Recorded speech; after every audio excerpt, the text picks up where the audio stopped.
ওয়ালাইকুম সালাম, ঈদ মোবারক। আপা, ঈদ মোবারক।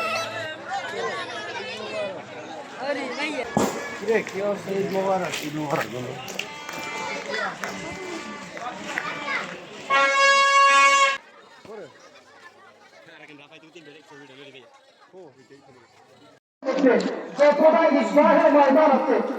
বর্তমান সময় কোনো ব্যাপার না, এই ময়দান থেকে যাবে। আমরা ইনশাল্লাহ এই ময়দানে এসএসএস সামিয়ারা চিরস্থায়ীর জন্য ব্যবস্থা করতেছি। বলেন আলহামদুলিল্লাহ। কে আছেন? আলহামদুলিল্লাহ। আমাদের আশে কেন এই আল্লাহ তাআলা কবুল করেন, বলেন আমিন। বাবার জন্য আল্লাহ যে মা কষ্ট করেছে, এত ত্যাগ তিরিক্ষা করেছে, তার জন্য এই ঈদগাহের ময়দানে বলেন দাঁড়িয়ে। আমি আপনাদের কাছে অনুরোধ করবো, সবাই একটু হাত তুলে, সবাই একটু হাত তুলে। হাত তুলছে, কেউ বাদ থাকবেন না। দেখেন ডাইনে বামে কে আছেন, সবাই একটু হাত তুলেন। আমি এখন ইসমে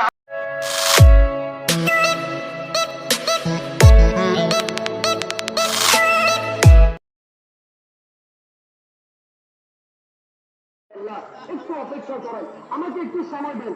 এভাবে বাসায় গিয়ে